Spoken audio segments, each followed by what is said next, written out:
22-കാരിയായ ഇന്ത്യയിലെ തന്നെ ആദ്യ വനിതാ ഡോക്ടർ ആനന്ദി ഗോപാൽ റാവു ജോഷി. അതും 1865. ഒരു കഥ പറയാം.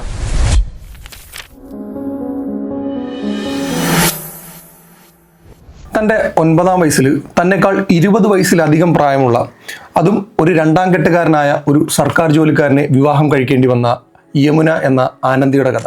ശരിക്കും പറഞ്ഞാൽ ആ 9-കാരിയുടെ തലവര തന്നെ മാറ്റിയത് ആ രണ്ടാം കെട്ടുകാരനായിരുന്നു.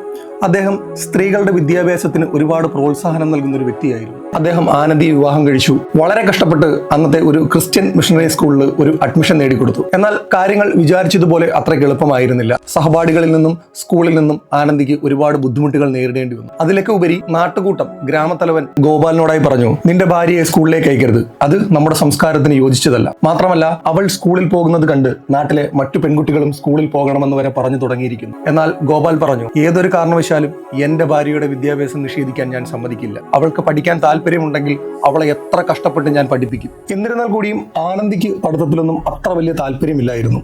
അങ്ങനെ കാലങ്ങൾ മുമ്പോട്ട് പോകെ അവളുടെ 14ാം വയസ്സിൽ അവർക്കൊരു കുഞ്ഞുണ്ടായി.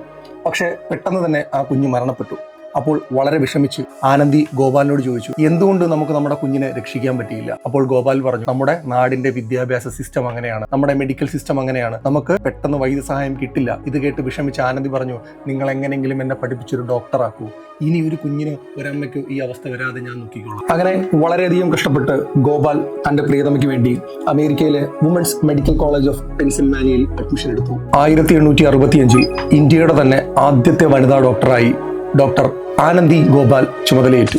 ശേഷം ഇന്ത്യയിലെ ഒരു പ്രമുഖ ആശുപത്രിയിൽ ഡോക്ടറായി സേവനമനുഷ്ഠിച്ചു. എന്നിരുന്നാൽ കൂടിയും അധിക നാൾ ആ സന്തോഷം നീണ്ടു നിൽക്കാൻ കഴിഞ്ഞില്ല. തൻ്റെ 23ാം വയസ്സിൽ ക്ഷയരോഗബാധിതയായി ആനന്ദി മരണമടഞ്ഞു. അന്നത്തെ കാലത്ത് പെൺകുട്ടികൾക്ക് സ്കൂളിൽ പോലും പ്രവേശനമില്ലാതിരുന്ന കാലത്ത് തൻ്റെ ഭാര്യയെ കഷ്ടപ്പെട്ട് പഠിപ്പിച്ചൊരു ഡോക്ടറാക്കിയ, അതിനുവേണ്ടി പ്രയത്നിച്ച ഗോപാലും ആനന്ദിയും നമ്മൾക്ക് എന്നും ഒരു മാതൃകയാണ്. ഇന്ന് മഹാരാഷ്ട്ര സർക്കാർ ആനന്ദിയുടെ പേരിൽ 2 അവാർഡുകൾ പോലും പ്രഖ്യാപിച്ചിട്ടുണ്ട്.